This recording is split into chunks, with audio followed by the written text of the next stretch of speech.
This episode of TechnoBuffalo is brought to you by Thrillist. Phones, phones, phones, a tablet, and more phones. It's TechnoBuffalo's Rumor Roundup.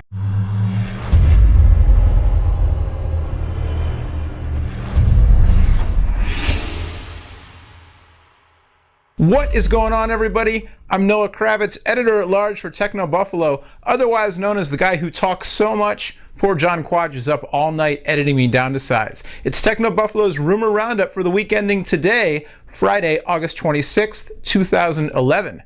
This episode of the Rumor Roundup is brought to you by our friends at Thrillist. It's all about mobile this week, and luckily the stock market didn't plunge, although there was an earthquake on the east coast of the United States. Crazy. I hope everybody out there is safe and sound and recovering from the unexpected, an earthquake on the east coast.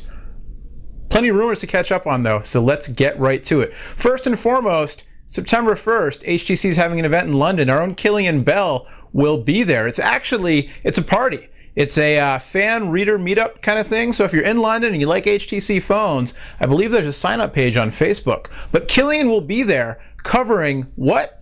Well, apparently he's going to be covering the new HTC Windows Phone Mango phones. That's right, a leak earlier this week points to two devices bound for US carriers. One of them's headed to AT&T, it's called the Eternity, and the other is coming to T-Mobile. It's the HTC Omega. The Eternity is said to have a 3.7-inch display, while the Omega is a little more up in the air. Some reports saying 3.8 inches, others saying a whopping 4.5 inches, which would put it head-to-head with the Infuse 4G, an Android phone on AT&T, in the race for the largest screen on a smartphone carried by a US carrier right now. The Dell Streak with its 5-inch display was end of life a little while ago. Rumors about that Nexus Prime we talked about last week might have a 4.65-inch display. But for now, it looks like the Omega could take the crown, or at least share it with the Infuse 4G, with a 4.5-inch display if that comes true. Whatever it is, we'll be there on September 1st, covering it live from London. Again, our own Killian Bell will be at the HTC event, so stay tuned for more on that. Speaking of AT&T, AT&T's roadmap for the rest of this year into early 2012 may have leaked. Something leaked. People seem to think it's the official roadmap. It's got a whole lot of gingerbread and some mango as well. Everything, this whole show is going to make me hungry. I'm going to have a second lunch pretty soon. That's the last thing I need. The roadmap does not include our other favorite mobile-flavored food, Apple, but we'll get to something on them in just a second. But it does include several Android gingerbread phones, as well as a couple of Windows Phone 7.5 Mango devices. The devices are from the likes of HTC, Motorola, Samsung, and Pantech, with one of the highlights being a Samsung Windows mobile phone that resembles the Galaxy S2, which would be hot. Still waiting for the Galaxy S2. Speaking of TechnoBuffalo's covering events, August 29th in New York City, Mike Perlman covering the big Samsung mobile event where we are expecting to see the US variants of the Galaxy S2, so stay tuned for that.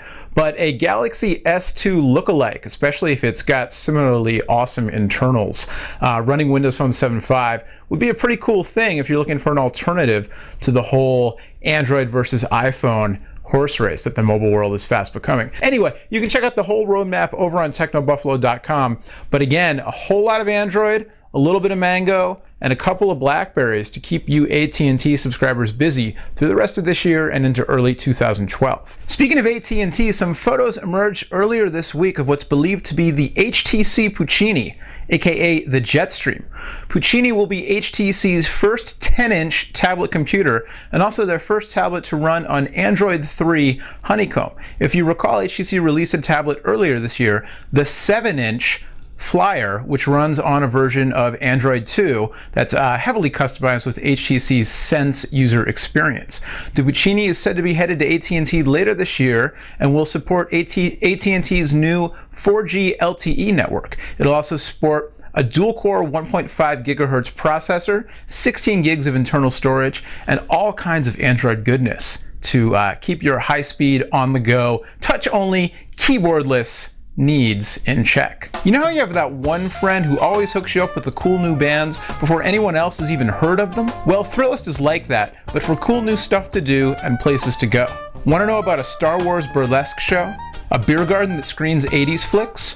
or a restaurant with a sushi robot? I want to know about the sushi robot. Then sign up for Thrillist, a free daily email that sifts through the crap to find the best new bars, restaurants, events, and services. Whatever it is, they promise it won't suck. Hit up Thrillist.com/Buffalo and you'll start getting Thrillist's sweet knowledge right away.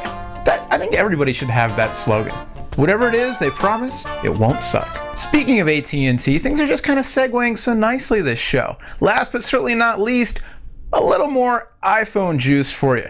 This week, the two wildcards who are always left out of the conversation in America may have something to say about the iPhone 5. Earlier this week, a report came out that Sprint, the Now network, will be getting the next iPhone. And then after that, a report that T-Mobile USA may also be getting the next iPhone. Now, whether this means iPhone 5 or the rumored new version of the iPhone 4 sporting 8 gigs of storage at a lower price, or perhaps both, remains to be seen. But according to people who know, analysts who know, sources to be revealed later familiar with the situation, Apple is at work on the device. It will be a dual mode GSM CDMA version, and apparently either this one device also will support T-Mobile's AWS banning for high-speed data, or there'll be more than one version, including a T-Mobile compatible version. Now, if you ask me, the Sprint rumor has a little bit more in the way of legs than the T-Mobile rumor, if for no other reason that T-Mobile's involved in this whole buyout merger deal with AT&T, and it would be kind of silly for Apple to sink a whole bunch of money into a T-Mobile variant of the phone if T-Mobile is just going to get bought by AT&T, who already has the iPhone anyway. Then again, what do I know? I'm usually wrong about these things. But the rumor mill says, of course, Verizon and AT&T. Now it's looking like Sprint and possibly T-Mobile, which begs the question, if you're in the US and you could get an iPhone on any one of the 4 major carriers, which one would you go with and why? That's a good poll question. Maybe we should throw that up on the site. Anyway, everybody's still expecting an iPhone 5 launch sometime in late September with a ship date of early to mid-October. Hopefully more like early than mid. Whatever happens, we'll bring it to you on that website I keep talking about. All right, that'll do it for this week's episode of the Roundup. Lucky for you, or at least lucky for me, I'm also going to be hosting Ask the Buffalo next week while John's off in Europe gallivanting around. He did a meetup at an Apple store in London. Thanks to everybody who came out to that. I think he's headed over to Paris for a little while, and then of course to Berlin, Germany to cover IFA with some of the other Revision 3 personalities. So while he's doing that, I'll be hosting Ask the Buffalo, and then of course bring you the Rumor Roundup again next week. Till next time, thanks again to our friends at Thrillist for sponsoring this week's show. Thanks as always to John Quach for editing me down to size as best as anybody can. And thanks to you for watching. Much more information on all these stories and all the rumors bound to crop up between now and then over on TechnoBuffalo.com. Till next time, my name's Noah. Thanks for watching. Bye-bye.